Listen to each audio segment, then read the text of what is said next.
Hey everyone. Tonight we start with a question that is frequently overlooked in the midst of the turmoil of trenches, tanks, and utter. What exactly did soldiers in World War II consume from American rations to? We are removing the layers of history. Tonight, starting with German ersatz spreading Soviet cabbage soup to Japanese rice balls. A can of corned beef at a time, so before you settle in, click like the video and give it a subscribe, but only if you truly like what I do here.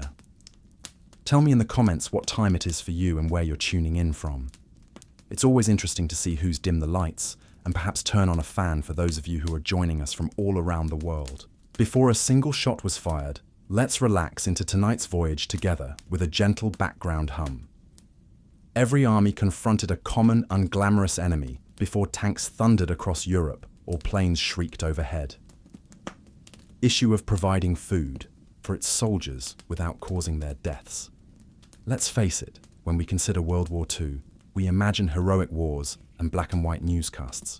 We seldom ever pause to pose frank inquiries such as, did that guy storming Normandy eat breakfast? And if so, what in the world was it?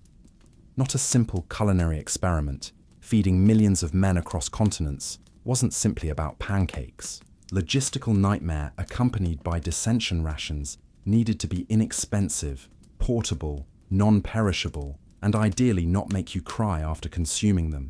Somewhere, flavor was a far-off fifth priority. Between doesn't attract rats and won't blow up if dropped.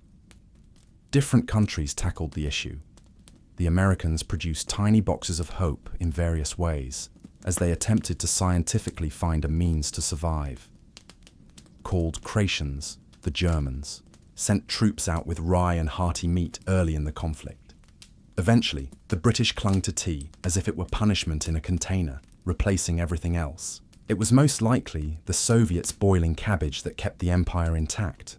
Was a revered custom, and the Japanese were supposed to travel minimally, would struggle fiercely at times when eating only rice balls, hoping that food wasn't merely fuel. Morale might be raised by a hot supper, and a cold can of oily corned beef could crush them. Some soldiers grew to love their rations, while others vowed never to eat another cracker, dreamed of butter bread and everything that didn't include grandeur or victory. Arrive wrapped in brown paper, and in war rooms, generals discussed strategies. Privates were trading cigarettes for chocolate in their foxholes and hoping the man next to them didn't snore. Mess call, we won't be discussing battle victories or redrawn boundaries tonight. We're discussing powdered eggs, spam crackers, and the actual conflict between. Because if there is one universal fact about war, it is that troops and the odd dubious contents of their ration tins, everyone must eat, even if the food resists. Okay, so you're a US soldier in World War II. You've been fired at 6 times, marched 10 miles, and gone weeks without seeing a flushing toilet. Your stomach is. What do you get the Cration A for producing noises that might be considered artillery? Let's examine this little cardboard wonder that is filled with calories and was created by folks who obviously hadn't eaten one themselves. Breakfast, lunch, and dinner were the 3 boxes that contained the Cration. Each box was roughly the size of a small rock and occasionally felt like one. It had just enough food to qualify as nutrition in a technical sense while using food to emotionally prepare you for battle. Breakfast began with a can of ham and eggs, which was disappointing because the texture wasn't hammy or eggy. When spam and drywall collide, add rock-hard crackers, instant coffee, powdered lemonade, and a few gum sticks. 4 cigarettes because a Marlboro is the epitome of a balanced breakfast. The nicest part was that lunch was only 1 sheet of toilet paper, not better. Another stack of jaw-shattering biscuits and a cheese spread that may have more chemicals than cheese. Chocolate bars so thick that it could be used as tank armor. You wouldn't need a spoon. Scoop it out with your knife, a stick, or blind wrath. Dinner was steak and beans, which appeared similar to a crime scene in a container, with additional gum and crackers. And occasionally, if you prayerfully received a small fruit treat that tasted like the word apple was murmured over a piece. Of creations were nutritious wonders despite their flavor. Approximately 3,000 calories per day, high in protein, fat, sugar, and just the right amount of flavor. To make sure you didn't unintentionally appreciate it, troops frequently switched parts such prison traders: cigarettes, snacks, chocolate, cheese, anything to avoid the ham tragedy, but occasionally you'd come across a real chocolate Hershey bar. Genuine solace. In just one mouthful, you were home and not in the mud, made the remaining portion of the ration bearable. Therefore, the creation was indeed dry, strangely boxy and somewhat warlike in flavour, but ultimately it was the gasoline that one dubious meat product at a time. The creation helped win a world war if the army's concept of a dinner, and the D-ration, was their perception of a threat to survival that was passed off as dessert. The D-ration was given to soldiers in the form of a chocolate bar and had a chocolate bar-like appearance. The similarities ended there, though, for this wasn't your adorable little Hershey's Kiss. No, the D-ration was designed in collaboration with the US Army to accomplish 3 goals. First, it didn't melt. 3 tastes like complete sorrow. And 2 last forever. It was about the size of a deck of cards and sufficiently dense to deflect a gunshot. Some soldiers even claimed to have it in their packs or their intestines. In actuality, the constituents were food, sugar, chocolate, and oats. A brown brick made with wheat and a small amount of cocoa butter could be used as the emergency building material or bludgeon. Why was it constructed this way? It had to endure freezing tundras and tropical deserts without becoming gummy, in order to prevent soldiers from eating it unless they were truly hungry. The military specifically asked that it be unappetizing. The bread was so hard that biting into it without softening it made it impossible to eat. May cause oral problems at first. Some men attempted to grate it into hot water, while others simply gazed at it in confusion. According to some legends, it was used to hammer tent posts, although it had a man could survive a day of fighting on about 600 calories per bar. Rarely, if you were stranded in a foxhole or behind enemy lines with only your gun and poor choices, the D-ration could potentially save your life, but not so much for the army's emotional well-being. Eventually, they realized that providing troops with chocolate that doubled as masonry was not a good way to boost morale. Versions of the D-ration were marginally softer and somewhat more palatable, but the harm was already done. Soldiers recalled that when someone says, "Chocolate makes mouth-watering chocolate," remember the original bar with the same fondness as dental surgery. Remember the D-ration, the bar that disproved their assertions that everything is better. If the D-ration was edible punishment and the K-ration was survival food, then a soldier's only chance to eat something warm, familiar, and only somewhat soul-stirring was in the field kitchen. Rolling sorrow carts, also named for crushing field. Kitchens were mobile food. The military's attempt at on-the-go fine dining, by which we mean not fine dining, was to have units pull behind vehicles or horses. These kitchens produced industrial-sized vats of stew beans, both cold and in a can. Gravy-like compounds and enough coffee to fuel a division of infantrymen through a brief existential crisis. Crisis meals were provided in a cafeteria setting, and you would queue up with your handy mess kit. A metal dish that resembled something from a science experiment. And they shuffle forward, hoping the man in front of them didn't finish the last ladle of meat-like stuff that was ladled out using military accuracy, one scoop for you, one suspicious look, and then another. Depending on where you were in Europe, the VIP menu might be modified. Toast with chipped beef that the soldiers affectionately and permanently called SOS or other objects on a shingle, although the majority employed a less courteous sword. If it wasn't just rice and pieces of hot dogs swimming in broth, you were lucky in the Pacific. Coffee, however, was soldiers drank it hot or cold, since it was a potent bitter beverage that was produced in large enough quantities to resurrect the dead. The greatest thing was to keep them awake and furious, whether it was black or with powdered milk.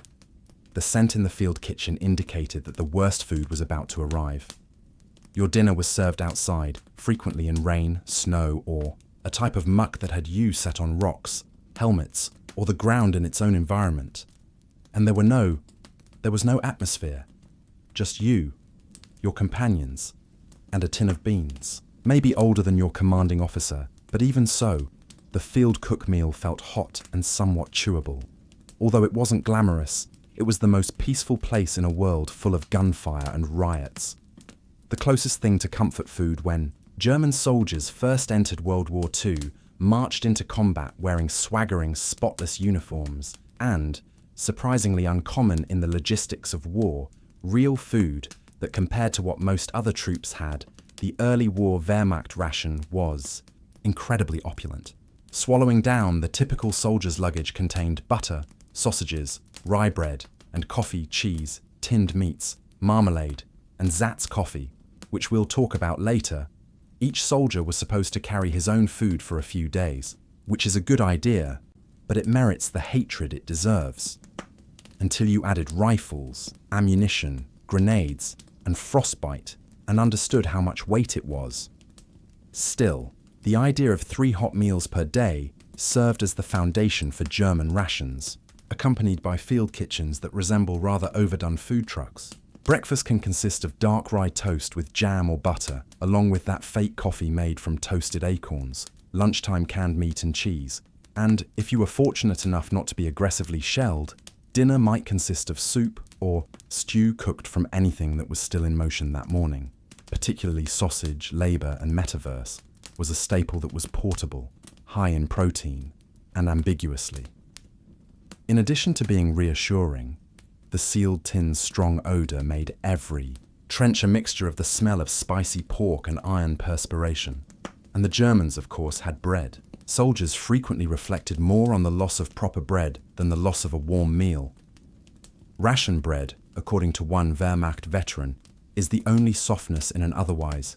This system was supported by extremely efficient military field, cooks that produced steaming stew pots, boiled meats, and, if feasible, dumplings.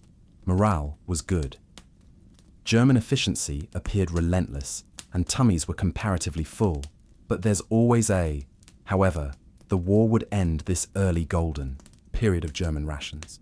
Grew, supply lines became overburdened, the bread became stale, and the sausage stale, and the formerly exalted field kitchens were abandoned in icy woods with just frozen potatoes and patriotic recollections.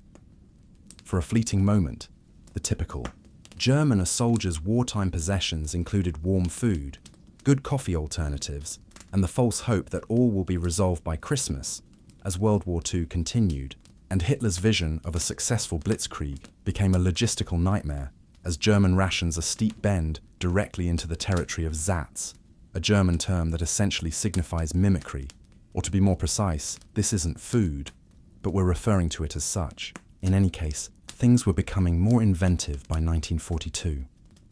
Real Coffee Azat's Cafe arrived with a delightful fusion of roasted acorns and chory sugar beet, or barley. It tasted like something brewed in an old boot and smelled like sorrow. In theory, it was similar to coffee if you were extremely forgiving and had never tried coffee before. Once dark, meaty, and its soul-sustaining contents were now filled with sawdust, straw, flour and potatoes, starch and anything else they could lawfully pulverize. You could still refer to it as bread, but your teeth would. Contrary to what some soldiers said, it also served as padding for the helmet. Butter also vanished, substituted with Ozat's margarine, a colorless, flavorless oil that was in some ways both greasy and chalky flesh turned into a memory, and cans of meat products began to appear without labels. Name the animal, and to be honest, it was best to avoid asking, even for sausages that horse meat was added to the mix, diluting the sacrosanct cornerstone of German cuisine. Eventually, some sausages included up to 40% plant-based filling. Material, picture a mouthful of wet newspaper after biting into a bratwurst. Welcome to the Reich's culinary demise. These ersatz meals were lacking in more than only taste, nutrition, calories, and morale. In the frigid temperatures in the east, troops were burning thousands of calories and receiving food insufficient to maintain a Dachshund. Starvation, illness, and desperation ensued. Creatively bartering with locals, or stealing supplies from the enemy, or heating shoe leather lines simply to obtain something genuine. A stack of vermicelli bread was worth less than one American chocolate bar. What started out as an effective combat machine driven by petrol was now powered by caffeine and cabbage water. The Germans began with authentic cuisine, but now they were consuming agony and scrubbing it with roasted roots. If there was a location during World War II where food went to perish, it was the Eastern Front, which spanned thousands of kilometers from Berlin to Russia's deeply frozen interior, was the logistical analogy of attempting to operate a pizza delivery business across a glacier while under shelling, and German troops who had previously feasted on rye and sausage were now periodically devoured by wolves. Rations squatting in snowdrifts, their tummies empty and their fingers freezing, reduced morale, and supply lines crumbled more quickly than the soup, which is to say no. Let's discuss that soup meal on the Eastern Front frequently. Meant, if you were lucky, hot water with a few potato peels.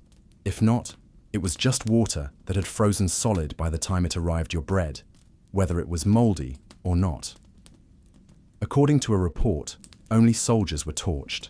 They used valuable firewood to defrost their canned meat products, which may have been beef, hog, or God bless you.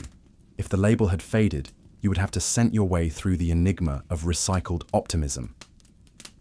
Winter men heated tins over engine, blocks, boiled snow for drinking water, and occasionally, in times of need, people will eat snow, which seems innocuous until you discover it decreases your core body temperature and brings a mouthful of slush one step closer to death by freezing. Then some units had to catch the rats since they were fat and suspiciously well fed. Others viewed the rats as competitors who stole crumbs from one another while cooking them. Desperation also resulted in other nocturnal conflicts that historians, thankfully, do not teach in classrooms. Bartering soldiers exchange bread buttons for sugar or a pair of smokes for a single tablespoon of jam could cause a brawl. Socks for half a boiled potato, and chocolate was a god. They joked and cursed despite the cold, hunger, and lack of a healthy meal that troops had to endure, and consumed whatever they could find, but mealtimes became dreary rituals. When food wasn't available on the Eastern Front, unwrap the tin, say a silent prayer, and hope it doesn't bite back. Just scant one frozen mouthful at a time. It was a brutal struggle for survival. If German soldiers were consuming the suffering of Soviet soldiers on the Eastern Front, were gnawing on pure determination, the Red Army's dietary strategy was straightforward. If it satisfied a meal, which didn't kill you right away, the official rations were buckwheat, cabbage soup, and black bread. A few boiled potatoes, dried salmon, porridge, and the always dependable, in the winter, unsweetened tea was typically made from melted snow that had a twig in it. On paper, meat was listed as yes, but in practice, it was as scarce as a warm bath in Stalingrad. When the meat did arrive, it was frequently so salty that chewing it was more of a jaw workout than a meal. Seen as a delicacy, soldiers licked the fat off of tins of old meat to relish the recollection. Next came the bread. Main ingredient in all Soviet meals, it was coarse, black, and produced from whatever grain was still permissible to consume. Severely rationed. If you didn't try to save it, a typical dish could fit in your palm and be gone in 2 bites. The hero of Soviet cuisine was cabbage, which was licked slowly like a depressing war. Candy. Soup stews filled with shredded or fermenting.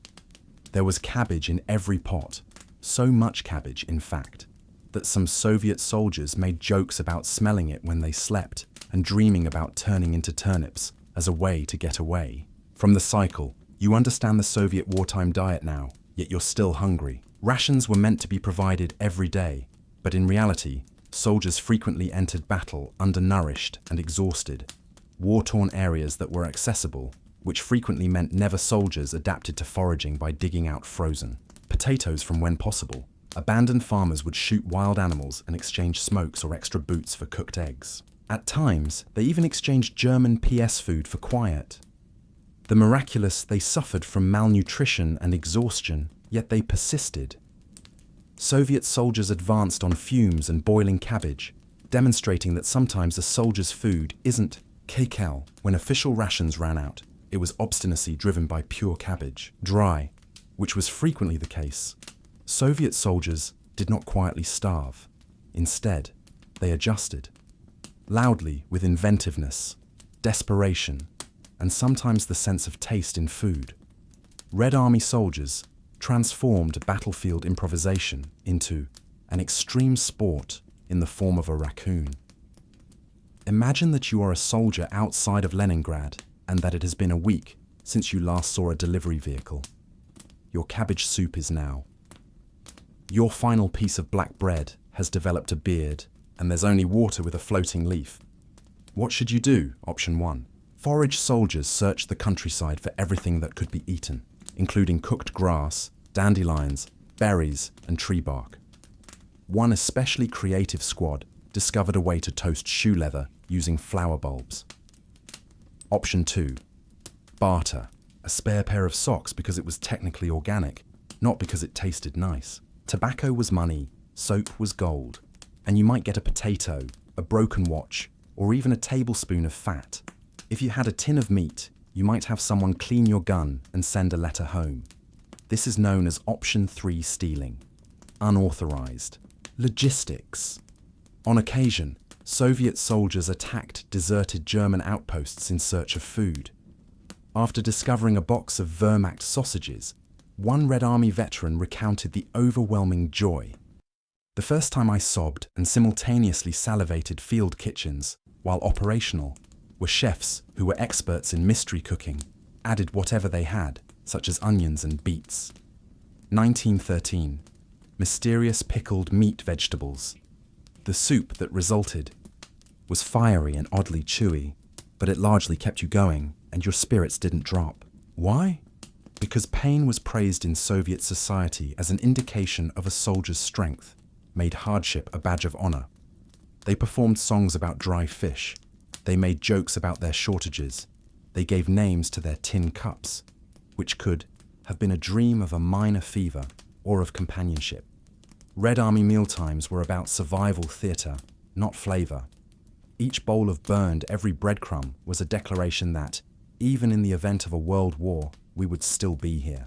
If the British Army had just been evaluated on its culinary skills, it might have been compelled to settle for its own menu. The British soldiers suffered their rations, which constituted a fight within a war, without eating. Let's begin with a daily routine of unseasoned punishment accompanied with unending optimism and as much tea as possible. Hardtack biscuits and bully beef tea were served with the sacred Trinity tea. It was more than just a beverage. Soldiers brewed it as a liquid morale boost.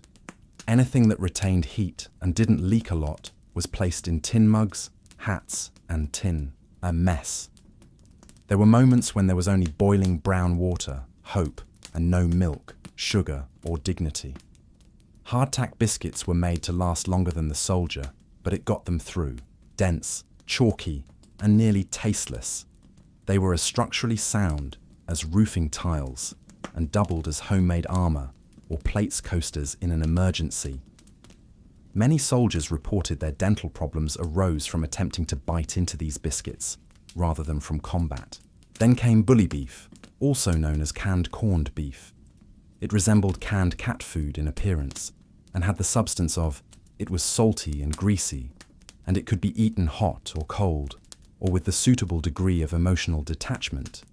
You chopped, fried, cut, or just looked at it till your hunger subsided. It's also part of the typical rationed egg powder that, for whatever reason, didn't taste like egg-tinned jam. It might force you to close your mouth, along with some oats, chocolate, and dried fruit, all of which came in tins that required prayer and a crowbar to open. The British Army didn't act as though the food was nice, but it acted as though it was enough, and to be fair, it kept soldiers who were barely alive. Field chefs occasionally offered soups, prune stews, and sometimes an actual egg, a piece of bread, or something else is unexpected. Gloomy, but there was always tea and food. Shells could fall from vehicles, might blow up, but there was a brew in the mug if there was hot water. The greatest amount of intransigence in Britain was steaming in a muddy trench. By the middle of the war, British forces were engaged in more than just combat with the Axis. Facing ration weariness, an unseen adversary that appeared as a new corned beef can, the British military. A suspicious number of forms in triplicate and string hope kept the supply system intact. The deeper you travelled across several continents, from North Africa to Italy to the Burmese jungles, the more bizarre the rations became. From London, while a ration in Cairo may come colder and frequently squishier, a ration in the Burmese bush may arrive rotten, but it should be mildly warm and edible. Soldiers saluted and ate it, despite it being 2 weeks late and half-eaten by ants, and ate it as it was the epitome of British tenacity. Chewing silently, water was usually boiled at times of despair, not only to eradicate microorganisms, but also because tea was considered sacrosanct when it was boiled, and men would risk sniper fire to get a moment of British dignity in the mud, or a breakdown could be determined by a steaming cup of tea. Soldiers became inventive when supplies were limited, which they frequently were. They used tea whitener to rehydrate powdered milk and put jam over hardtacks. Bayonets and sarcastically seasoned pork one soldier allegedly cooked a stew made with crushed vitamin tablets, bully beef, and raisins. Though ethically dubious, canned food was both advantageous and a curse. Yes, it persisted eternally, but it also needed powerful tools and soldiers, who experienced divine influence occasionally had strong judgments about tin patterns and spent whole afternoons contrasting the devil tins without handles with the excellent key roll ones. When something new did appear, it was a real vegetable, a loaf of bread, and an egg. Led one soldier to celebrate or become suspicious after he received a fresh tomato, decided to keep it as a pet after staring at it for an hour. Despite the rationing, the blandness, and the British troops complained of biscuit-induced jaw ache, but remained stoic. Dignity joked about their own digestion and, most importantly, remained composed and continued. Tea preferred if the American soldier had rations, the British had tea, the Japanese soldier had rice, and the Germans were well organized. The Imperial Japanese Army's horrifying capacity for suffering was founded on endurance. Soldiers were instructed that hunger was a necessary part of their mission, and that self-denial was honorable. Since the majority of them were constantly starving, it was convenient. The typical Japanese fielder ration was more of a courteous recommendation than a meal. Typical packs included dry salmon, white rice, and barley. Umeboshi soy sauce concentration, pickled plums, and perhaps some hard sweets in the field. It was completely familiar and compact. Inadequate. Initially, soldiers departed with multi-day supplies that were either wrapped in wax paper or kept in bento-style metal containers. Tins appeared well-planned and orderly, and they arrived to the jungle inn in regions such as Guadalcanal, Burma, and New Guinea. The humidity transformed rice into fish, spoiled more quickly than you anticipated, and moldy goo rats devoured supplies. Triumph. To exacerbate the situation, Japan's military supplies were kindly supply routes were either stretched, bombed, stopped, or neglected to exist at all. Many units went days or weeks without eating more than a handful of rice. Divided between them, soldiers either ate jungle vegetation or went on raids in settlements. Its nutritional value varied from marginally beneficial to delusional before collapsing. In more dire situations, they sought insects, lizards, or even rats.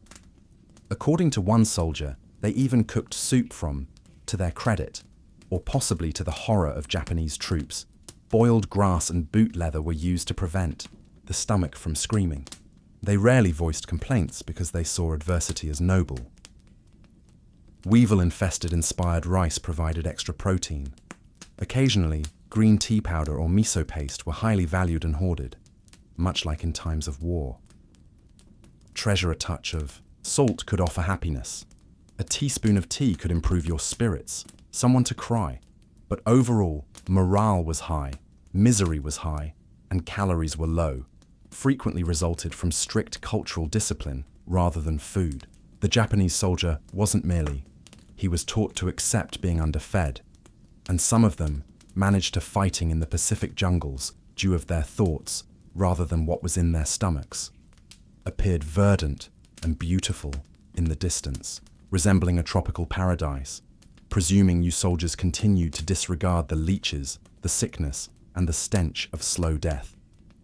For both parties, but particularly the Japanese, the forest was a supply lines in the Pacific, are a leafy green death trap with attitude and humidity, were infamously erratic, with enemy ambushes, naval blockades, and tropical storms. All work together to make every delivery of saltfish or rice. Beans a lucky break, and when the food didn't arrive, the many Japanese battalions were cut off from resupply for weeks, forcing soldiers to rely on the bush, on the property, which would have been okay if the property knew what they were doing.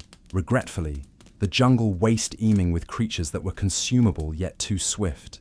Insects that weren't only rations that were inedible but aggressive deteriorated a matter of hours, while canned products corroded. One soldier in Guadal said that rice sprouted mildew more quickly than you could start a fire.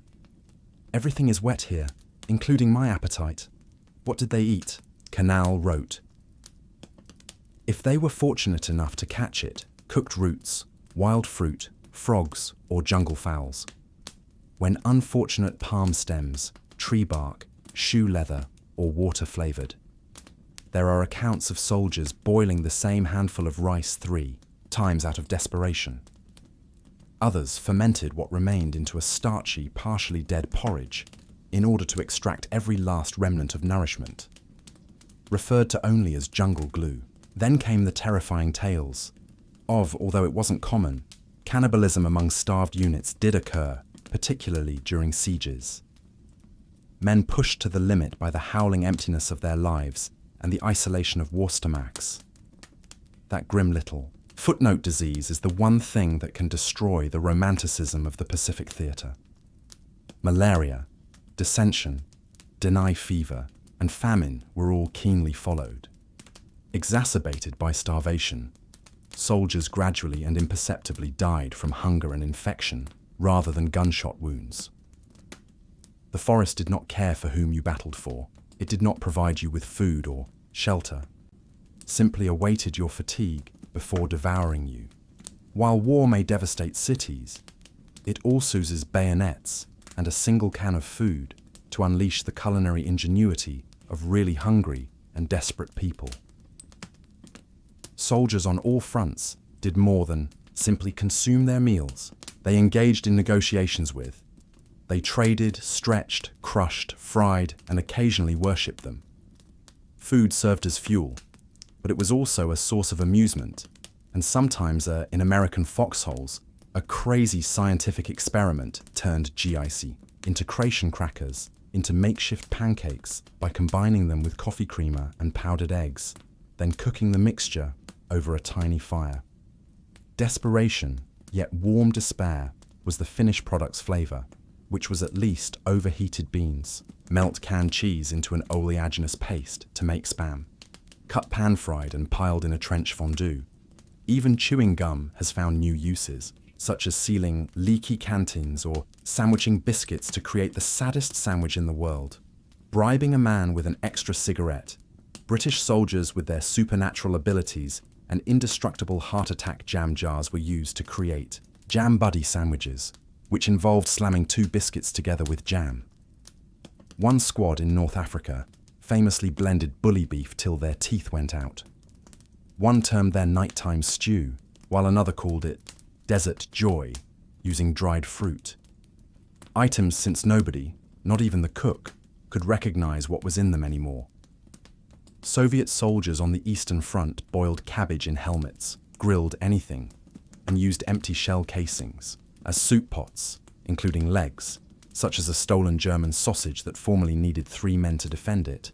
Even the Japanese, who had few resources, managed to repurpose to make onaji-style cakes. Leftover rice was refried with pickled veggies, and, when nothing else was left, dried seaweed was saved to flavor water. These weren't fancy meals. Field improvisation transformed boredom into morale, and these were acts of military alchemy, would work, and it made a lot of food a little less scary, since when your mess kit becomes your kitchen, when you're stranded in a deserted farmhouse or trench jungle, and your bayonet becomes a spatula, and the fact that you lived long enough to consume it is a miracle. One item remained after the guns stopped firing, long after the uniforms were put away and the medals were placed in drawers. The food, or more accurately, the memory of the cuisine for World War II veterans' rations were as much than just food for many soldiers. They served as the background for trauma, friendship, sadness, boredom, and hope that a French foxhole could be summoned by a taste of bully beef and a smell of cabbage. The freezing trenches outside of Stalingrad were evoked by soup, but a can of Spam wasn't. It was a time when some people remembered their dinners with black humour, but it was only meat. British soldiers shared stories of attempting to choke down a D ration, while American veterans would joke about it as if it owed them money. One Soviet veteran to exchange hard-tack biscuits with locals, only to be made fun of, stated that he was unable to eat bread for years following the war, not because he detested it, but rather because it seemed sacred. War lines were identified by food on the ground. A fresh apple indicated that you were close to a farm. And perhaps tranquility, you weren't going to die that day because of a hot stew from a field kitchen. Then there were the gift packages, those priceless morale boosts, and even terrible coffee showed someone cared enough to boil water. Delicious homemade presents, chocolate bars, powdered milk, dried fruit, and chocolate bars. Nestled next to cookies were handwritten notes that were more than simply sweets. Some soldiers offered their emotional lifelines, while others kept them, stretched hope over weeks of horror by limiting them one nibble at a time. However, some flavors persisted for too long, and veterans joked that they might decades later. One GI claimed he could still smell Spam and taste the metal of the tin. Another maintained that his nightmares sometimes featured powdered eggs whenever it rained. Because when you eat in, you're anchoring your existence and striving to remain human, in a world gone insane by fighting war, not simply to feed your body, and it implies that every meal, no matter how strange or boring, becomes a part of you. Next, when you microwave a snack, consider the warriors who used firewood, bayonets, and shear. Every bite was a matter of survival for them, and the taste was never truly on the US. The ink was only beginning to dry.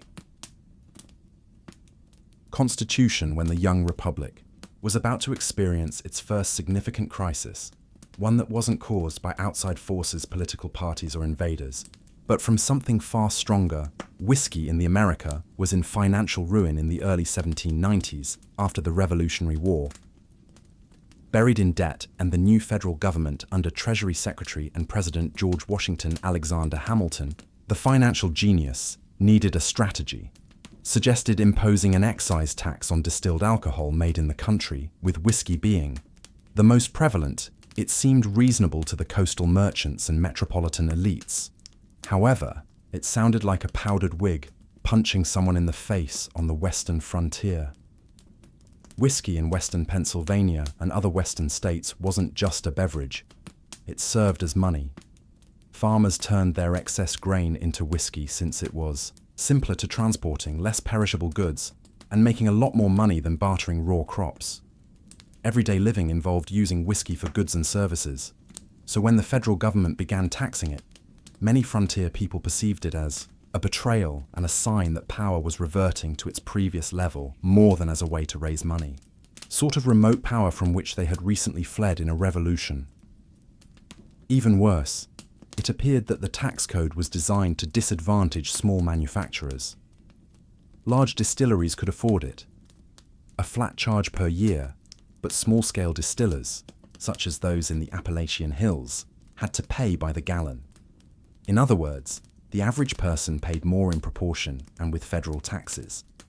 Tensions erupted when collectors arrived on horseback to implement the new law. Initially, the opposition was revenue officers were kindly advised to be lost, and petty inspectors were threatened with burning tax paperwork. However, soon after, the courteous turned violent, and tar and featherings returned. Taxmen were ejected from their residences. In one instance, a revenue officer was fully nude. Frontier justice was chained to a tree and had his hair chopped off. His anger was inflamed by moonshine, and Washington hewers waiting in silence, but not for very long, because the tax protest that had begun was on the verge of turning into an armed rebellion that would put the Washington's determination to uphold the Constitution and its strength.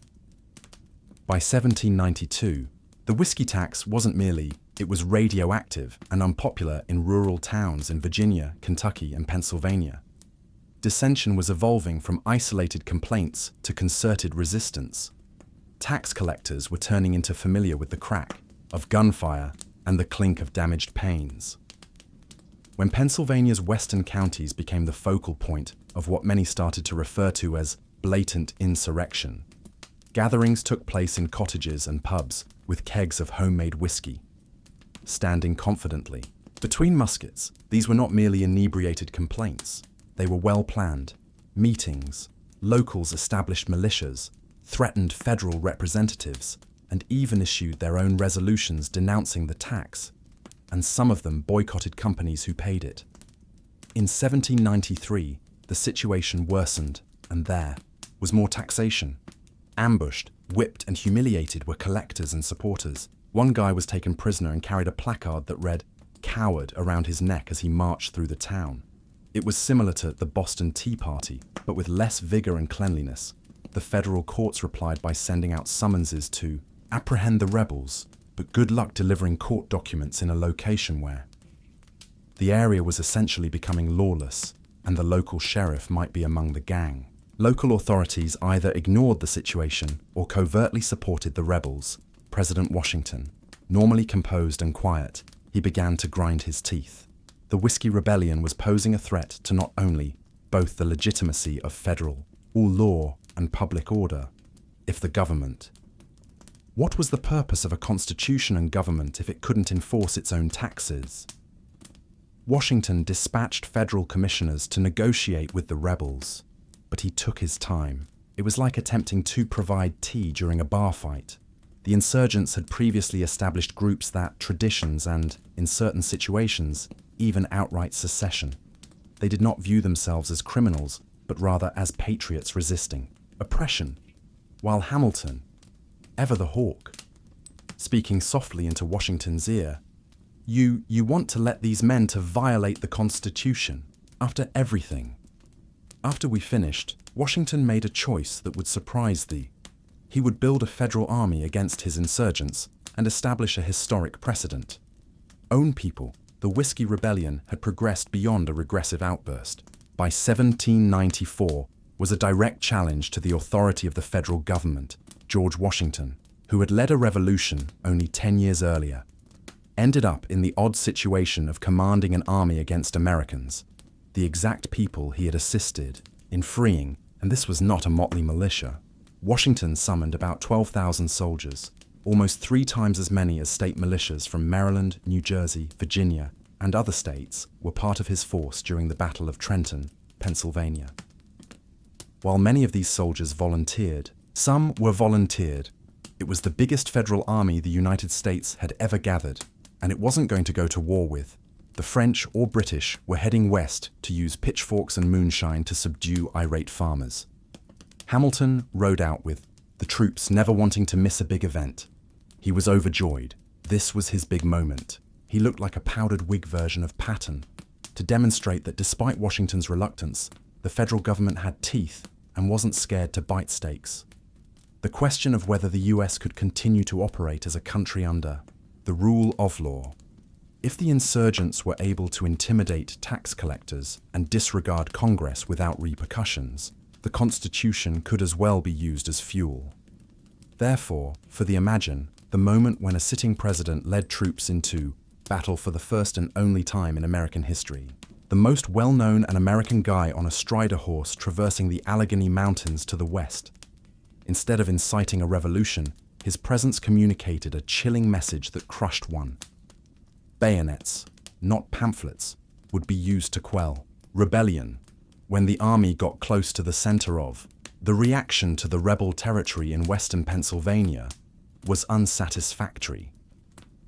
The rebels, who had burned a few tax collectors' homes and spoken loudly in taverns, suddenly remembered they had tasks to complete. The majority of the ringleaders disappeared, while others ran away into the wilderness or used the "I don't know anything about nothing" defense. There wouldn't be a major conflict or a dramatic confrontation. Hundreds of miles had been traveled by the troops to put down an insurrection that quickly died. But Washington's message was, clearly, the federal government was serious when it put an end to the revolt. The soldiers turned around and left for home before a single shot was fired. Back, and George followed suit. However, the mop-up, arrests, trials, and federal justice system arrived in Washington. Although rebel leaders may be giving, many of the more radical agitators had slipped, and a few of them were apprehended, escaped into the wilderness, leaving just a few unfortunate individuals who were apprehended due to poor timing or poor concealment. Spots 20 were ultimately taken to Philadelphia for a treason trial, but the proceedings didn't go as planned. Hamilton may have dreamt that the evidence was shaky and that witnesses were reluctant to testify, and his fellow Penians who made up the jury weren't exactly eager to put their neighbors in a noose at the end. Despite the fact that only 2 men were found guilty of treason, there were nonetheless skepticism. These were destitute farmers who had made bad choices, not menacing warlords, and Washington, no stranger to rebellion himself, he shocked several by choosing kindness over retribution, and gave others comfort by pardoning both men. He said, yes, the government would uphold the law without turning into a despot in the process.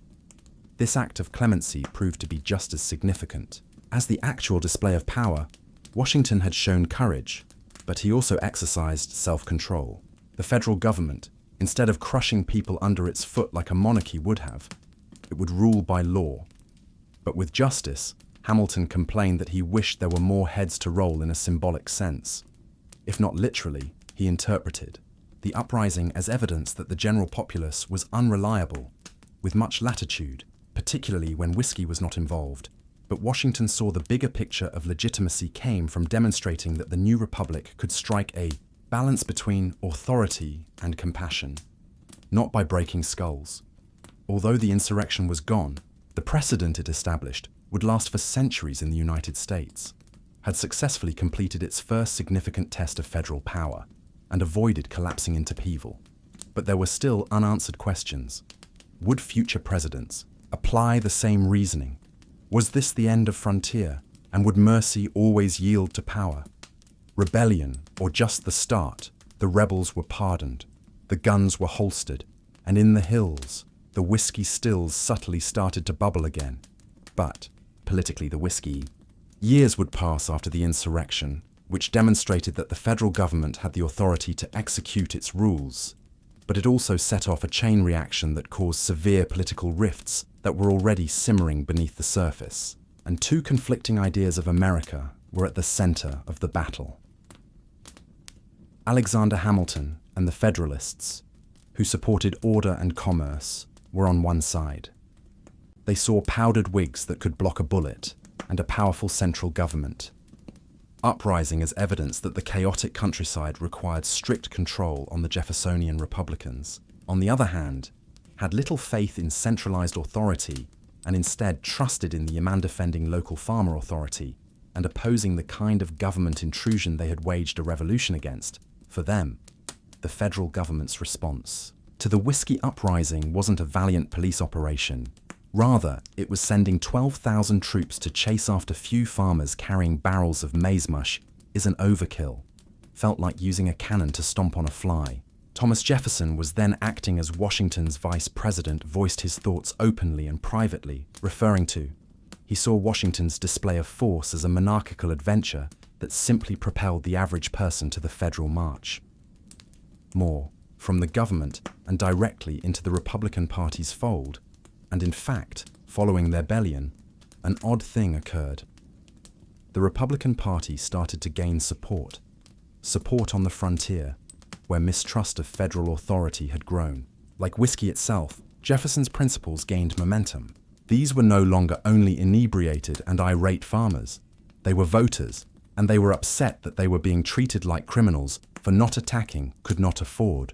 Although the rebellion's military efforts had failed, it was successful in inciting anti-federalist sentiment, contributed to the quick establishment of America's first real political parties, widening the gap between those who favored a powerful, centralized government and those who preferred the states to make their own decisions. Therefore, Even though there had been no war, a new type of conflict had emerged, one that was fought using ballots, speeches, and weapons other than muskets and torches: philosophy. The whiskey insurrection was fundamentally about more than just alcohol, regarding class animosity and power to the tiny farmers in western Pennsylvania. Furthermore, the whiskey tax was more than just a bothersome cost. It was a representation of the new federal government, which they thought would be governed by elites, for elites at the expense of the working poor. The majority of those involved in the insurrection weren't criminals. Instead, they were veterans of the Revolutionary War men who had sacrificed their lives for a republic they believed was abandoning them. After returning from battle, they found that the government they had helped create was now putting pressure on them. Dry while making friends with merchants and bankers from the East. It was similar to many. Frontier people felt worse after battling a lion and returning home to be kicked by the house cat. Intentionally left out of political engagement. Inequitable representation. Richer metropolitan politicians who had little concept what life was like. West of the coast drowned out their voices. A tax that unfairly penalized small growers were added by appellations, and the whole situation stank. More akin to class conflict than economic policy, with the stench of whiskey, the enforcement of the law was another issue. Wealthier distillers could afford the annual flat charge and the paperwork required by lawyers. The impoverished individual with one still and he was given a federal marshal and might be sentenced to 6 barrels of mash. Because of the awful visuals and genuine rage, the uprising was an early indicator that class strife would not go away, simply because America had, if anything, the conflict between rural working groups and affluent power centers was ingrained in the Constitution cake. The first slice of the whiskey uprising was, interestingly enough, part of the at this time. The majority of radical rebels even embraced the terminology of the French Revolution, discussed liberty, oppression, and human rights with Washington and Hamilton. The last thing they wanted was a bloodbath, like Paris erupting into the Ohio Valley, and this type of talk was alarming. However, such remarks weren't harmful to the whiskey rebels, because they were a promise that they believed had already been. It was both audacious and dangerous for George Washington to personally lead troops into western Pennsylvania. Many Americans at the time believed that the presidency was a form of executive position that was relatively remote and ceremonial. Support for a government that was still developing, but Washington's march destroyed that perception. He was a vigorous enforcer of federal power for Washington, not a passive figurehead. The Whiskey Rebellion put the federal system's legitimacy to the test, not merely law and order. He had contributed to the Constitution's creation and was now implementing it. If he failed, if he permitted coercion and violence to take precedence over laws, the entire endeavor might. Different states may swiftly choose that it would be preferable to go their separate ways if the rebellion were to fall apart. Wasn't simply a retrograde outburst. It was the Democratic coal mine's canary. Washington's involvement personally gave it a lot of weight. His reputation was, he was regarded by veterans as the father of his nation and was almost legendary, hated by adversaries, and revered by civilians when news broke that Washington, while he was riding west, several rebels vanished into the scenery, while others were unable to. Washington, the liberation hero, was actually marching on residents over whiskey. But the risk was worthwhile, and Washington didn't have to dismiss anyone, shot to win. He knew when to stop once the situation was under control, and his presence alone brought order back. After the uprising was put down, he left the area without occupying it, punishing the populace, or making it into a spectacle trial. He just made it clear to everyone that the law was mandatory, but not, although everyone cheered, some, particularly those in the Jeffersonian camp, criticized Washington of use military action to stifle lawful political dissent. They portrayed the march as an overreaction, an executive muscle flex that could have quickly gone ugly. Some Federalists were concerned about what precedent the revolt had recently set. Washington was able to leave office on a Good note, because to his quick collapse, he had upheld the law without turning into a dictator. He had demonstrated power without being nasty, but Washington realized that this would not be the final test of America's unity. And even if the whiskey uprising was put down, the outcome might, and not be quite so bloodless the next time. With hardly a whisper, its reverberations spread widely in the political, legal, and in retrospect, this dusty dispute over distilled grain was one of the most significant constitutional stress tests in American history. Initially, it established an important precedent. The federal government was able to enforce its laws despite violent opposition. Prior to this, the Constitution was primarily a theoretical document. Reality. A decentralized government could be toothless and feeble, as seen by the Articles of Confederation. With Washington's boots on the ground, the Constitution now displayed its newly acquired strength, but that strength came with a persistent fear.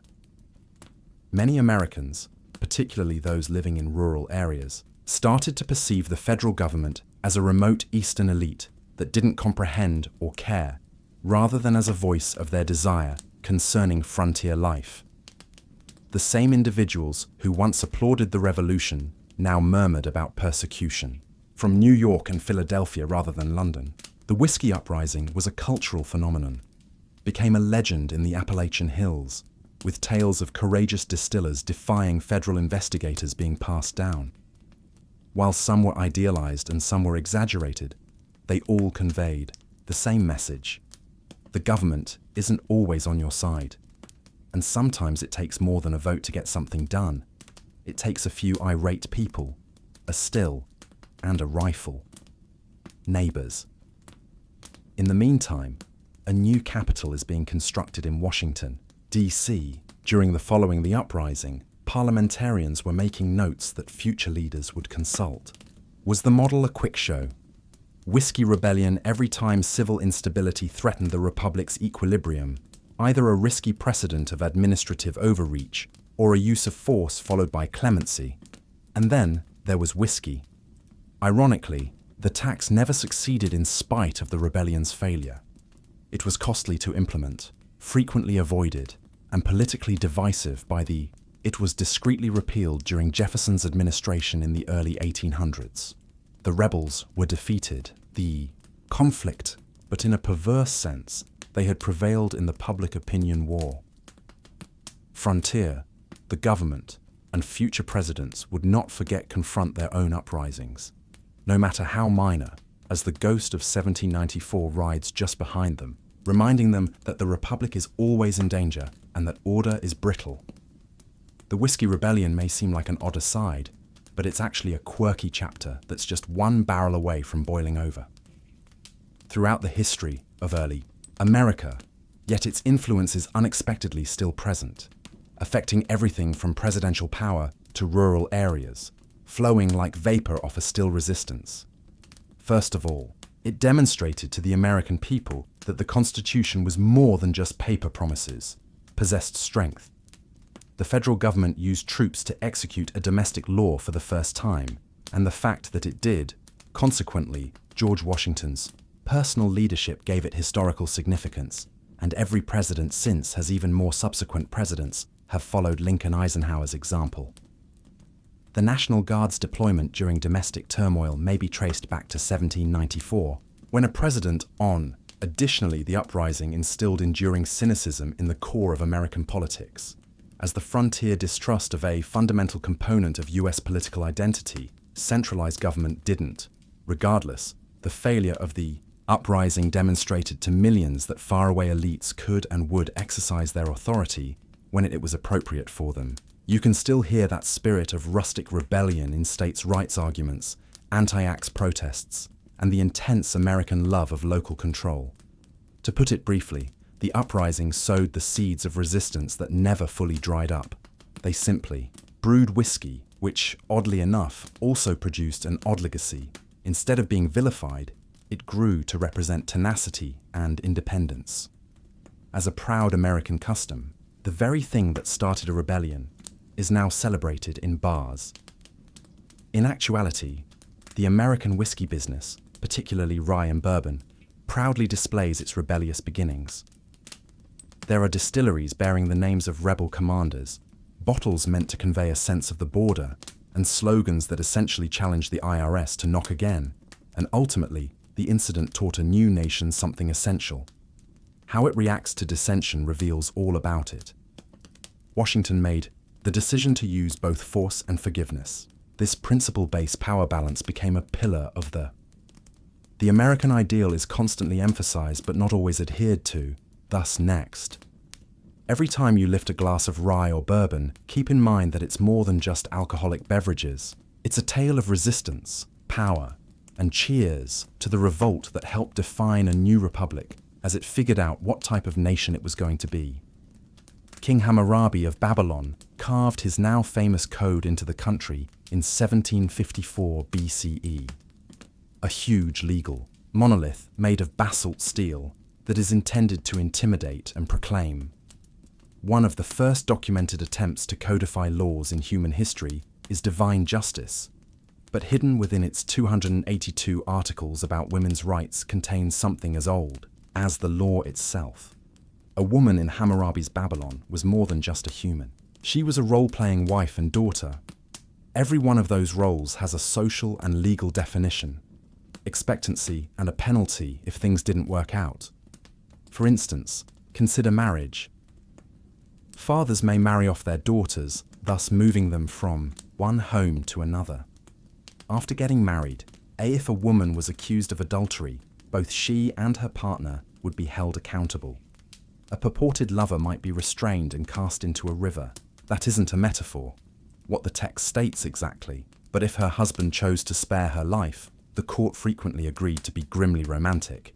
Yet if a man cheated on his, Hammurabi's wife didn't appear to be too worried about his adultery. Mesopotamian. Headlines revealed a glaring disparity. Male honor was family honor, whereas female honor was more adaptable, but not every law was harsh. Some laws provided unexpected protections for women, particularly widows. Until her sons reached adulthood, a widow was entitled to stay in her late husband's home and oversee his assets. She could not even directly inherit any sons, because Hammurabi's. Only within the rigid confines of the family was a woman's ability to be financially and legally responsible acknowledged by the code. Structure. Divorce laws also existed. A woman might leave her husband if he was unkind or uncaring, but it was no easy undertaking to prove that if her statements could not be confirmed, she may be accused of lying and subjected to harsh punishment. Justice was only squinting, not blind, more difficult when the accused wore a veil. What did we learn from Hammurabi's code? Women in ancient Babylon were not invisible. On the contrary, they were named, classified, judged, and sometimes shielded. But always law provided them a place from a control perspective, but infrequently, the power to mold it fast forward a few years and travel a few hundred kilometers west from Babylon. Then you reach ancient Egypt, a society in which Mahat, the goddess of justice, symbolized the balances of cosmic order and truth balance. And in contrast to many of their neighbors, the on paper, Egyptians' views on women's legal rights were unexpectedly progressive. Egyptian women, regardless of their financial status, were legally entitled to inherit and own property. Land suits, lawsuits, and even divorces weren't merely hypothetical, rights inscribed on tomb walls. They were especially prevalent in cities like Memphis and Thebes, where women may. A woman might manage a business by entering contracts, acting as witnesses, and leaving wills. In other words, Egyptian law acknowledged women who might lend money or buy cattle and slaves as distinct legal persons rather than merely being extensions of their spouses. This independence may appear to have been ahead of its time, and in many respects, women weren't excluded from. Priestesses actually had significant legal and ceremonial functions in temples or courts, and some even held positions as scribes or judges. New Kingdom legal records reveal that women were complaining, winning against male relatives. But there's always a but this. Social restrictions accompanied considerable legal independence. The majority of women were still subject to their husbands' or fathers' control. Although the law permitted them to hold land, society frequently expected them to pass it on to male heirs. Though not a religious institution in Egypt, marriage was frequently described as still enforceable. Husbands and wives may separate for a variety of reasons, including infidelity, infertility, or even emotional music incompatibility. There was no societal stigma associated with divorce, and children were typically looked for by the mother, who kept her dowry rights and frequently received extra.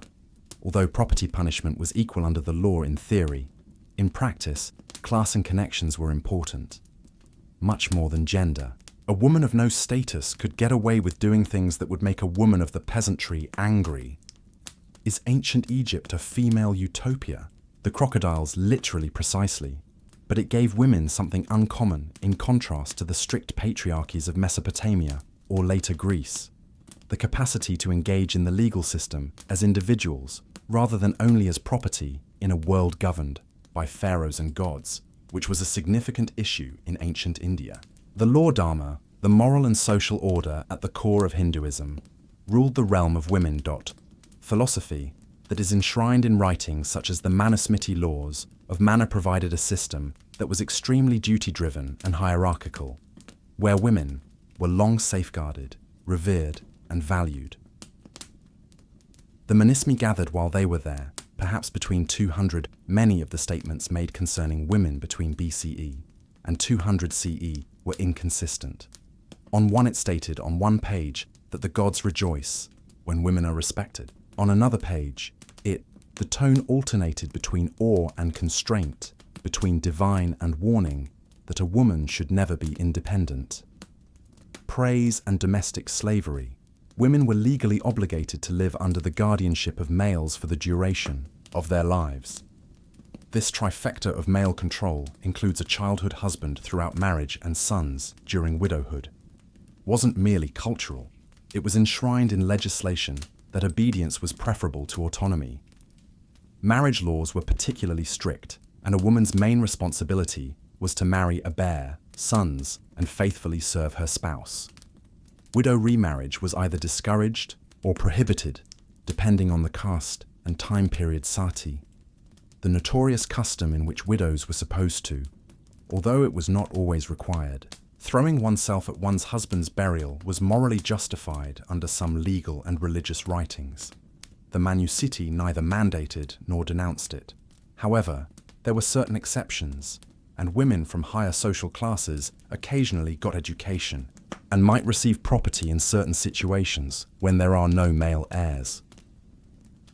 Throughout time and space, matrimonial customs have persisted, especially among southern women, could act as mentors, authors, and even leaders, albeit these were uncommon. Divorce was uncommon and largely frowned upon, although there were some exceptions, such as impotence, violence, or desertion were occasionally acknowledged. But the guy who had more legal authority to dissolve a marriage, penalties were also gendered A. If a woman is detected in adultery, she may be disfigured or shunned, and a male may receive a fine or asmak on the wrist if he was a high-ranking official. In other words, ladies were wrapped in ancient Hindu law. They were revered and constrained in layers, yet they were also revered like a temple monument that is venerated but rarely empowered. Unlike a free citizen, we frequently envision democracy, philosophy, and theatre when we think of ancient Greece. But because half of the population was female, the legal system focused more on about invisibility. Women were legally visible in classical Athens in particular, as lifelong minors under the custody of their closest male relative, rather than as individuals. Women were not allowed to vote, hold property, or represent themselves under Athens' laws. In court, they were unable to sign contracts or even leave the house without a male companion. In many situations, if women were deemed legally subservient under the Hammurabi Code, and Athens perfected the practice of completely barring them from society. Rather than being a personal relationship, marriage was more of a property exchange between a woman's father, or she moved into her husband's home after her brother arranged her marriage, which included a land and dowry swap. She was legally exchanged between men like livestock, a living, breathing asset, but ironically, her loyalty was crucial from a legal standpoint. If an Athens lady cheated on her husband, he could legally divorce her right away, and any male found in her presence faces execution. Yes, without a trial, which is ironic. Husbands could have sexual relations with slaves or courtesans without facing legal consequences. Just because they were incorporated into the law, women were not allowed to file for divorce on their own, but were allowed to re-enter to their father's home in the event that they are mistreated or abandoned. However, any legal action on a male relative had to act on their behalf, and even in circumstances of assault or rape, a woman was not allowed to file charges. There were exceptions at Sparta, where women were more favored, but her Chio had to speak for her. Freedom to travel around freely, own land, and acquire an education.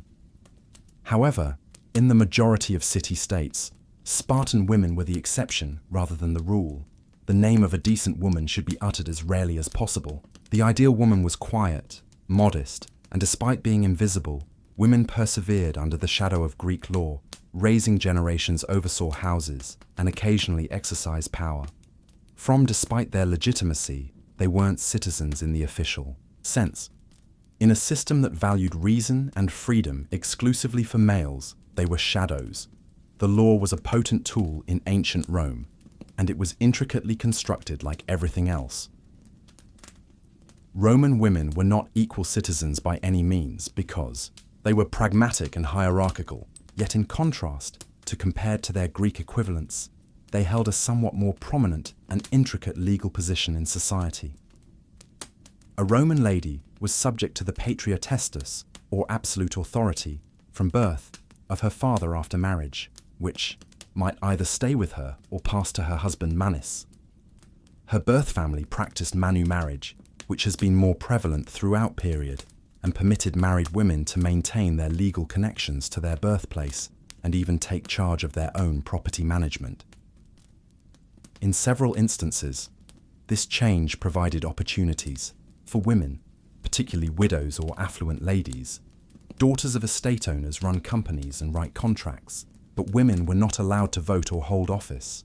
They may file a lawsuit, frequently with a male sponsor, serve as guardians, and amass riches.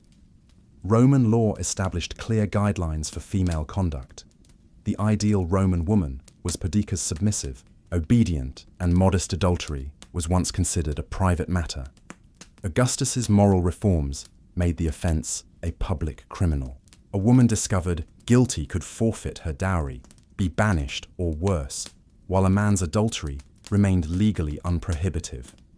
Once more, patriarchy seldom missed an opportunity to double down, but distinctive positions that provided exceptions. Vestals, Vesta's virgin priestesses, were the only females legally exempt from male supervision, and they pledged to virginity in return for great status, legal autonomy, and the authority to forgive convicted criminals.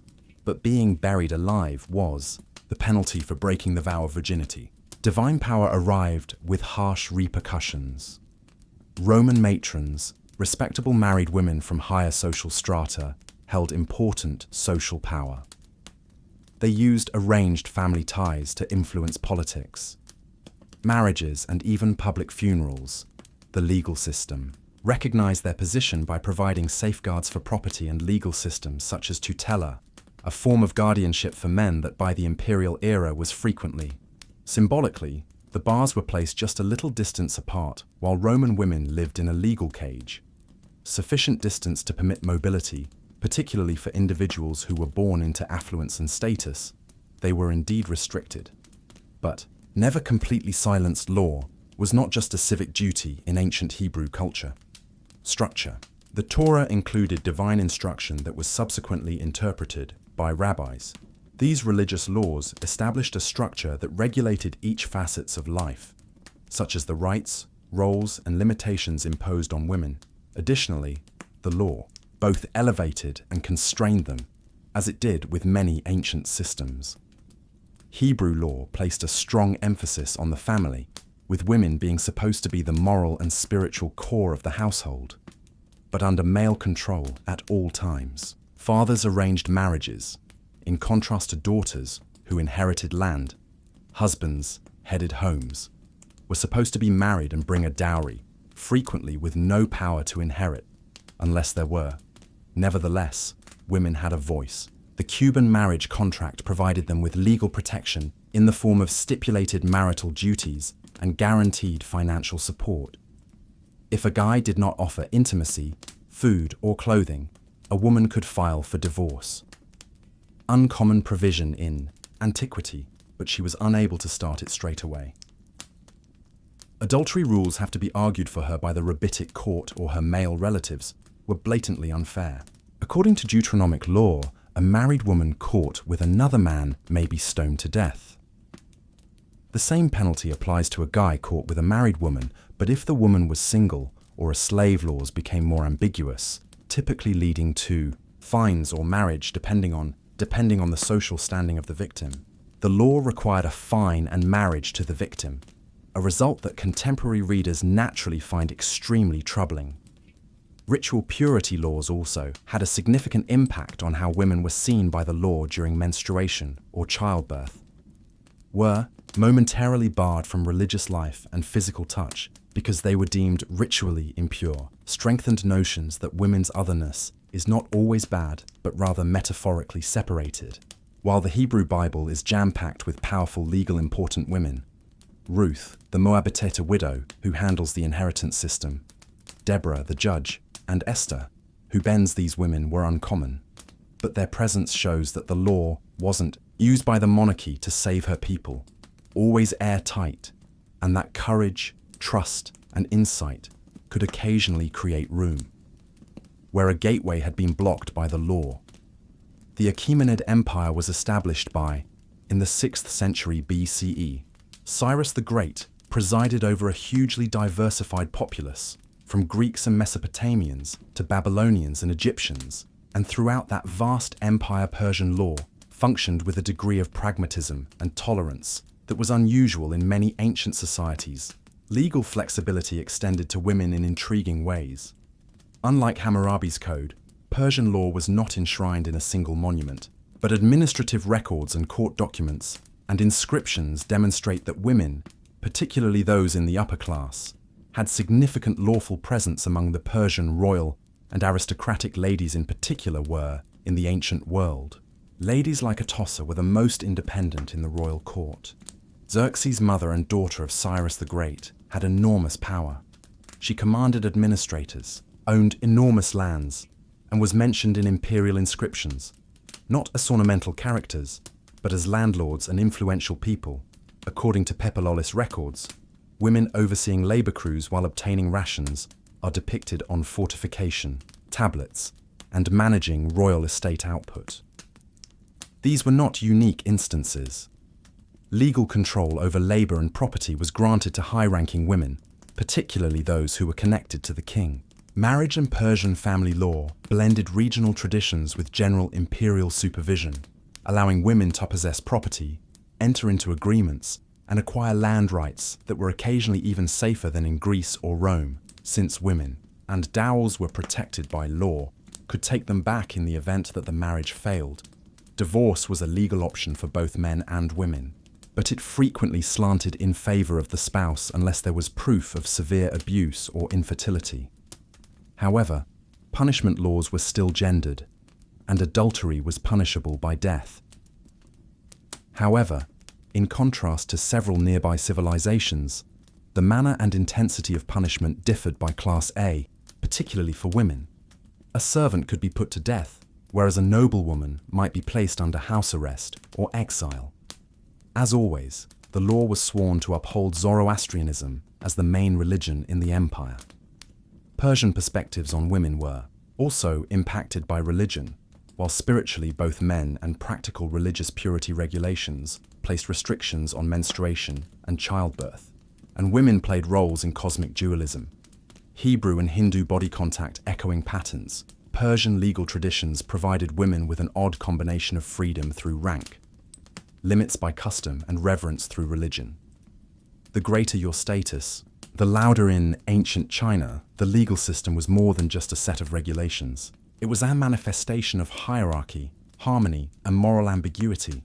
Especially for women, this meant residing in a legal and cultural environment that largely considered them in terms of family roles and societal responsibility as opposed to personal freedom. The first Chinese laws first appeared during the Zhou dynasty, but they were established in 206 BCE under the Han dynasty. Alongside Confucian principles, legal frameworks started to solidify around 220 CE. Ideology. Confucian teachings placed a strong emphasis on the three obedient. Her sons were widowed, her spouse was married, and this wasn't only moral guidance. It affected real legal requirements and social standards. Women were not allowed to hold public office and hardly ever appeared in court. They were legally submissive to men in almost all situations, separately, and were frequently left out of inheritance, particularly in patrinal. Although a daughter may be treasured in the family, the law viewed her as a transient fixture who would eventually marry outside the home. Taking her dowry with her marriage was a legal arrangement that allowed a man to divorce his wife, but it was also a family alliance for a variety of reasons, including jealousy or illness, but he couldn't if she had no family to go back to once she had grieved. In contrast, women had no legal rights, even if they had given birth to his kids. Authority to file for divorce unless there is proof of severe mistreatment, and even then, her case would probably depend on her male relatives intervening. Laws against adultery showed a pronounced bias against women. If a man is caught cheating with a married woman, he could be put to death. Punishment. Yet it was frequently ignored when someone cheated with a servant or concubine. There were still some exceptions, but honor and legitimacy were inextricably linked to the woman's womb. Imperial women with enormous political influence, such as Empress Lu Ji and Empress Wu, rose to prominence during dynasties, occasionally violating the law to further their goals, and in rural communities, widows who ran houses or took, even if they weren't officially recognized by the law, family. Companies might nonetheless exercise informal control. Women were viewed by ancient Chinese law as stabilizers of family order, essential to despite society's role. The guys who supposedly kept it harmonious usually come in second. When we take a step back and look across, one thing unites the ancient world, from the Babylonian ziggurats to the Roman palaces, from Vedic India to Confucian China. It is evident that women were always included in the law, although not necessarily on their own terms. This is true of almost all ancient legal systems. Gave women a place in a system that was dominated by men. Whether it was Hammurabi's code, or according to the Manusmriti, a woman's identity was relational. She was a daughter, wife, and mother, widow. The men surrounding her acted as a conduit for her rights and obligations. Certain civilizations, such as Egypt and Persia, defined her, but rarely gave her power. Gave women greater freedom by enabling them to enter into contracts and own property, could even inherit money. In these cultures, women who were noble or well-born could carve out areas of legal power that occasionally rival those of their male colleagues, although these advantages were far from universal, relying more on circumstances, family, and class than any fundamental commitment to gender equality in other cultures, such as Rome and Greece, created complex legal frameworks and kept women out of the public eye at the same time. Greek women were legally. Despite having greater agency, invisible Roman women continued to live under the social and guardian framework of men. Confucian principles in China solidified the ideal of submissive femininity into a legal expecting the goal of the law was to maintain cosmic harmony, which meant that everyone was subject to it, not simply to be punished. Women in particular were aware of their position in society, and Hindu law reflected this respect. Religious regulations like these made it uncomfortable for women to cohabit with rigorous control and moral prescription. Women were frequently positioned at the confluence of Zoroastrian purity laws and Jewish haka of holy and profane. A woman's body may bestow blessings of honor or defilement, or risk based on how strictly she adhered to the guidelines. But within these, women discovered ways to exercise and adapted to, resisted, and suffered systems power via property, family, religion, or just plain tenacity. Although their tales may not always be preserved in stone monuments or recited in historic legal tribunals, they migrated beneath the surface, forming entire families, dynasties, and in the end, historical legal codes reveal how cultures defined authority as well as how they treated women, itself as well as those they felt should have. It existed long before Wall Street, before savings accounts, banknotes, and vaults. Ancient Mesopotamia, the birthplace of civilization, had mud-brick cities where banking first emerged. It's also shocking to learn that the first bankers were priests in places like Uruk-Lagash, and subsequently, the temples of Babylon served as the administrative and commercial hubs of urban life. These imposing ziggurats and the buildings that surrounded them served as both financial centers and places of worship. Farmers and merchants came to deposit grain, not merely to pray, get loans and pay off debts, which is why temples were chosen, because they were the most reliable and trustworthy establishments. Didn't steal your money, and the priests employed a large number of scribes to maintain accurate records, brought some of his produce to the temple granary, where he would be given a clay tablet with an uneven inscription. Quantity kept, the date, the name of the depositor, and occasionally a witness. This wasn't merely a receipt, which was a precursor to a check. These receipts might thereafter be transferred. A merchant may use them to pay back a creditor, while a farmer in debt could give his tablet to purchase products or pay bills. In this sense, the clay tablet became the precursor of deposit slips, promissory notes, and IUS temples also provided loans. Not just interest rates were exorbitant by modern times for grain, silver lambs, and other goods. Standards were not informal. They were normally about 20% for grain and 33% for silver. Defaulting on a temple debt may result in the forfeiture of real estate or even personal belongings. Freedom. It's interesting to note that the idea of compound interest was recognized and dreaded by many legal regulations, such as those of others codified debt servitude as a form of punishment, while Hammurabi attempted to restrict or control interest practices. Banking is both beautiful and vicious in its most raging and primordial form. Even though contemporary banks may have spreadsheets and glass skyscrapers, their foundations are ancient.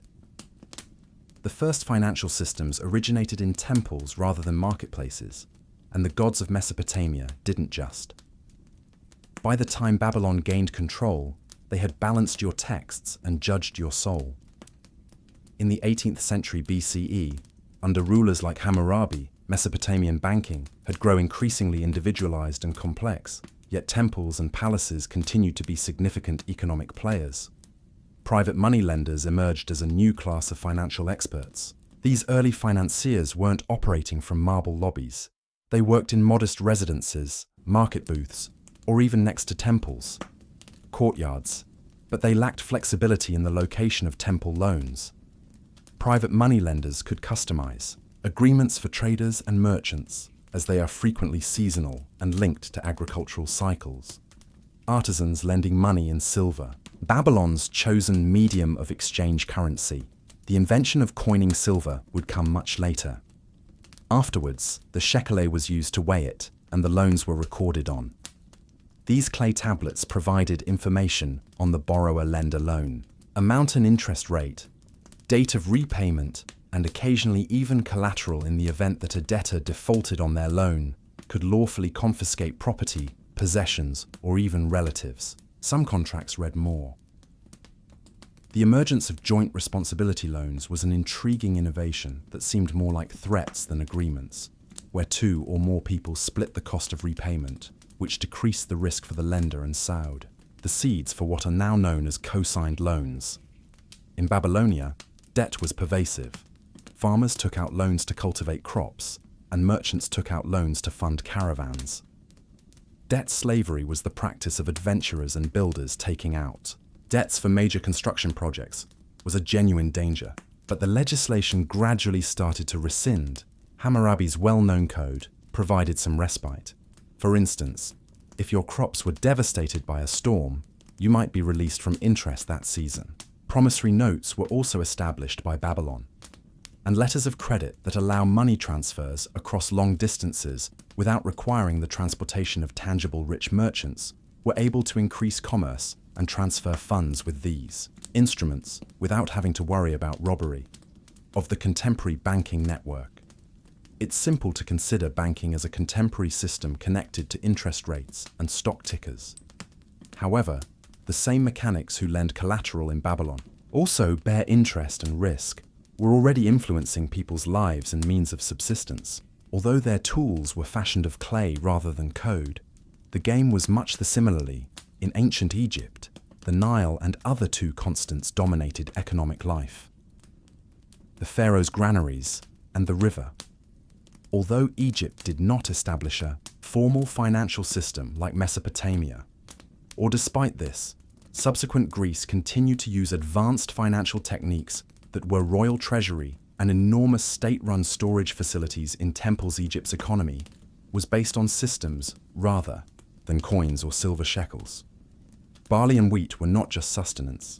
They were also money, taxes, wages, and debts were frequently measured in grain bags, which were kept in large central Egyptian temples, served as both religious and commercial hubs, much like Babylonian temples, as safekeeping facilities and offices. For financial records, scribes documented each delivery withdrawals and transactions involving papyrus scrolls or shards of ostrich pottery served as receipts.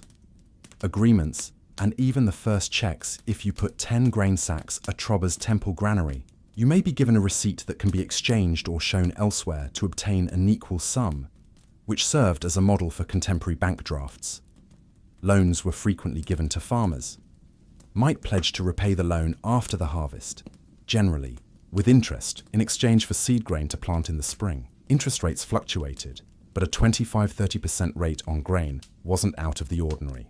These loans included enforce by scribes and local authorities, and failure to comply may lead to the loss of property, cattle, or even labor. Babylon, while Egypt's private financing was more constrained.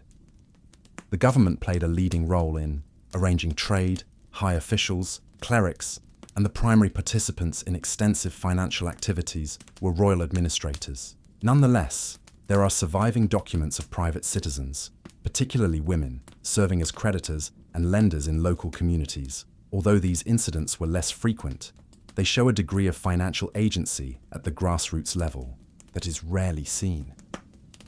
Recognize that coinage was only adopted in the latter stages, when it was influenced by foreign powers, like as the Persians, and grain and barter systems were chosen by the Egyptians over metal, long before the Greeks did.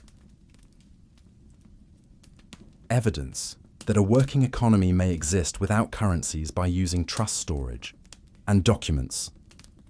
Therefore, even if Egypt did not have the streamlined columns of a Roman bank or the forceful contracts of Babylon, managed a strict temple-centered economy based on bureaucracy and grain writing, and established the foundation for millennia-long financial infrastructure. With the emergence of city-states like As, the currency was one of two financial revolutions brought about by ancient Greece in the 5th century BCE in Athens and Corinth, and money changer. In contrast to Egypt or Mesopotamia, where grain and silver were, the Greeks used metal coinage as a public standard and adopted it as their principal currency, stamped, controlled, and insured by the government. This change established a new category of the trapeziti, a group of financial specialists named after the trapeza audible from which they operated in the busy agora. These individuals were deposit takers, lenders, and money changers, and occasionally direct financiers. They traded foreign currency, stored funds for protection, provided loans, and even maintained client accounts, a basic method of determining whether money needs to be sent to another city or state. Without any issues, the trapezites could provide a written draft that would enable merchants to avoid bringing large amounts of currency that are vulnerable to theft if that seems like a bank transfer, which is why it was, even if there were fewer algorithms and more sand. Lending had a significant role in interest rates at Greek banks were often high, particularly for riskier endeavors like marine trade. charged a 100% interest rate that was justified by the risk of storm or shipwreck piracy. These were supported by marine contracts that contained information about the reimbursement of the cargo route and collateral in the event that if the ship returned significant earnings to private persons, the debt was cancelled, might also serve as lenders. Wealthy Athenians frequently made smaller investments backed by slaves or property. These transactions might be enforced in court since they were recorded in front of witnesses and scribes. In fact, Greek courts were overflowing with debt cases, which was a precursor to lawsuits and money trusts. Our lifelong friends, but Greek banks weren't official establishments like we'd. Except till today, they resembled financial independent contractors with solid reputations. They lacked any licenses, rule and no government insurance in the event that your trapezites left town with. Your deposit was too poor. Trust was crucial and may be destroyed. In the Greek banking sector flourished in spite of these dangers, facilitating trade, encouraged the establishment of empires, and even funded wars in a city where reason and discussion, as well as interest, rates and contract ledgers. We learned from ancient Greece that if you stamp a currency and give it worth, everything else follows, from debt and profit to danger and devastation. By the time the Mediterranean was governed by Rome, banking had changed from tiny loans to a massive financial system that fueled an empire. Although they did not create banking, the Romans, who were always pragmatic, did perfect it, deepened it, and woven it into the fundamental fabric of daily existence. At its core, the Argentari, the Roman counterpart of bankers, were influential figures in Roman finance, functioned as money changers out of tabernae stores close to the forum. They exchanged coinage from all throughout the empire as deposit takers, lenders, and agents, kept private savings for protection, dispersed loans, and even carried out third-party payments. Large sums of money were deposited with these bankers by wealthy Romans, including senators. They maintained ledgers known as rationes, which are the precursors of our contemporary accounting books. A customer could give a banker permission to use their deposit to pay someone else, generating an initial draft of the. There's no need to take a bag of cash if you want to send money to Alexandria or Carthage.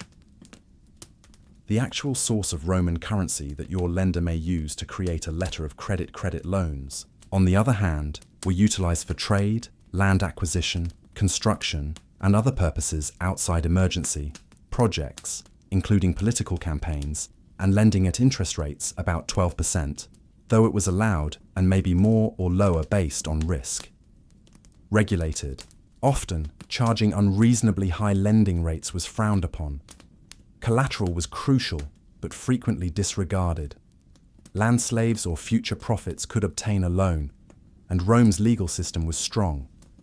If you failed to make your debts, you risk being taken to court, having your possessions taken away, or in severe situations, be enslaved. In contrast to previous societies, Rome permitted corporations of money, which were known as, to manage significant government contracts, societates publicanorum publicani. These were profit-driven businesses with shareholders, managers, and investors, including tax collection. Roman bankers were not state-backed, which made them uncannily similar to contemporary banks and hedge funds. And there was a financial crisis. Records indicate that some banking institutions failed. Money flooded through, causing waves of terror that sounded similar in the Roman culture. Forums, temples, and estates that unite farmers, traders, soldiers, and senators, and the empires. Financial institutions strained as it gained wealth through conquest, similar to invisible highways that link people by loan debt rather than stone. Interest. Prior to the establishment of a central bank, the notion of governmental authority over in the past, currency was already transforming the way economies operated. The ability to mint coins were political as well as economic, and whoever issued them held the public's trust, which served as the foundation for early banking systems. The first coins were introduced in around 600 BCE. Lydia, a modern-day Turkey, was formed of a lectum, a naturally occurring gold alloy, and silver. These stamped items signaled the transition from weighed metal to uniform money, Instead of weighing silver pieces in a dusty marketplace, worth may now be confirmed at a glance. The Greeks' concept was swiftly adopted by other civilizations. The Romans established an entire empire on the dramas that the Persians gave. Denarii. These coins featured depictions of monarchs or gods as state symbols. Inscriptions serve as an indication of validity as well as worth, control. A coin served as both a financial instrument and a propaganda piece. New financial practices were brought about by state-backed currency. Hoards of coins were coins kept in temples, homes, and commercial treasuries, made lending simpler and more convenient. Moved swiftly between city-states, and traders could transport products across borders with consistent weights and metal contents. Great assurance. Early Mesopotamian bankers turned to Roman argenti. They tracked coins instead of regularly testing weights or purity as they adjusted to this new confidence. This uniformity decreased transaction friction by type year and issuer, coinage obviously, affected inflation and monetary policy, but it also improved trade routes and made loans more predictable. In rudimentary forms, rulers may combine less expensive metals with coins to devalue them. Roman rulers are known for straining the treasury while eroding trust, to fund their militaries, causing economic instability and devaluation cycles. Nevertheless, the concept persisted.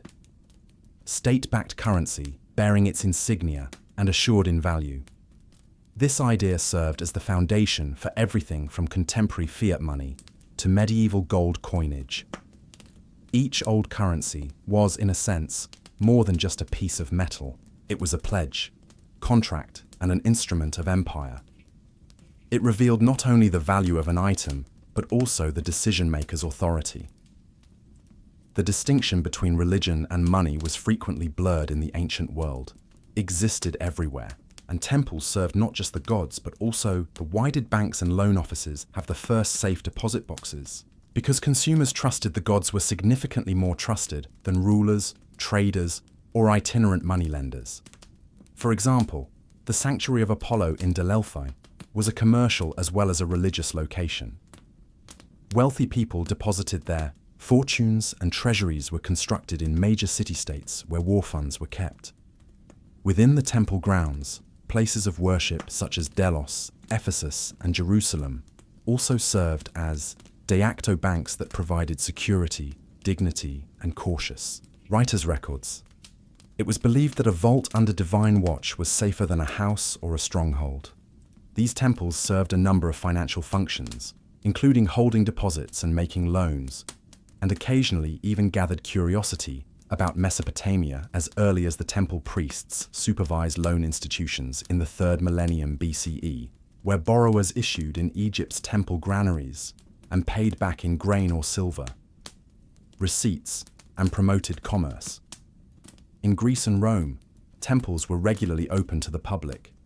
Money protected war booty and supported building and celebrations. Things behind a god's holy seal, and temples weren't merely inert storage spaces. They actively provided loans to the state in Athens, such as the silver loaned by the Temple of Athena on the Acropolis at Interest to finance significant public works. Gods were reportedly patient debtors. Ancient Hebrew law's ethical foundation for finance was also derived from religion.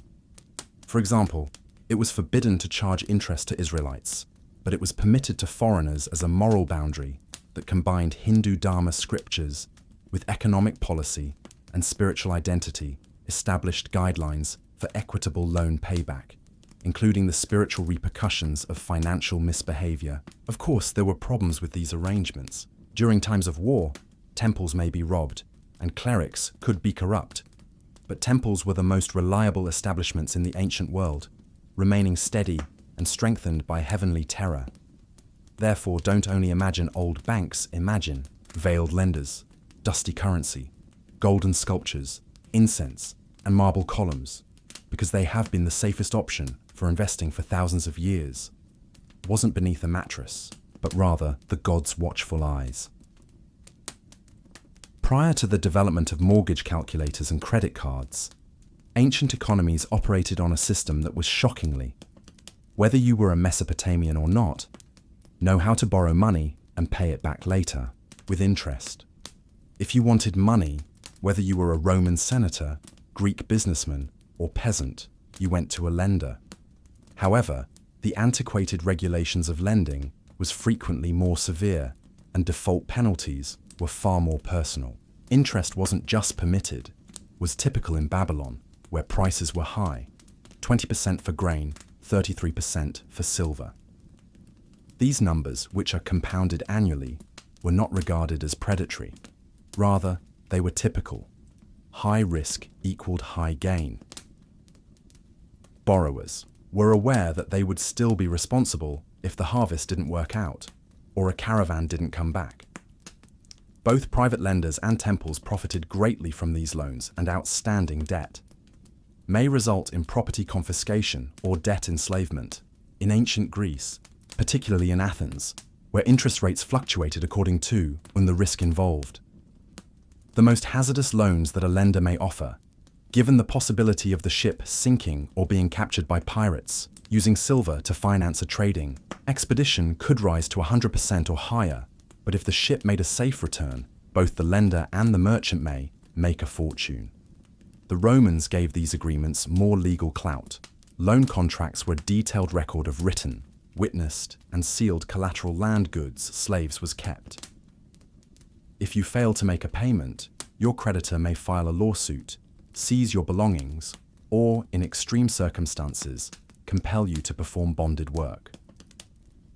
Roman law established a 12% interest maximum, although there were exceptions and loopholes that rendered that amount adjustable, particularly despite the risk. Farmers frequently took out loans during times of economic strain. Merchants took out loans to purchase commodities, and politicians took out loans to finance their campaigns. In ancient economies, lending lubricated the wheels, and default was an acknowledged risk, and it's true that the game included deception and manipulation. Borrowers may mislead about collateral or vanish if lenders demand bribes or additional administrative expenses. In the end, trust and reputation were crucial. In the absence of credit scores and banking laws, ancient loans were power maneuvers more than merely financial instruments.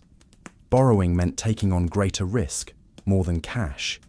It was to risk your freedom, your land, and occasionally even your family, on the possibility that things would improve, or at least be more lucrative tomorrow. From grain, from the metal ledgers of ancient Rome to the receipts in Mesopotamia. Early banking wasn't merely a side story in economic history, served as the basis for these early deposit, loan, interest, and financial institutions. Not only did record-keeping support regional commerce, but it also subtly influenced the structure of international banking at the identical problem we face now existed at the core of every historical banking system. Could people have faith that the grain in the temple granary wouldn't deteriorate or disappear since the weight of the silver was equitable? Confidence their deposit wouldn't vanish with the lender, and that either the trust or the urgent need for it grew contracts for record-keeping and eventually institutional finance. The breakthroughs were astounding. The ancient Babylonians created loan agreements with set interest rates, payback schedules, and legal testimonies, all written in same letters invented by the ancient Greeks. The Romans established a system of credit that made it possible to move money across city-states without using coinage. Institutionalized debt enforcement under civil law and bankers' groups, creating a financial structure that might reach all the way from Syria to Britain. Even now, there are reminders of ancient banking relics. Mesopotamian clay receipts served as the model for the contemporary check.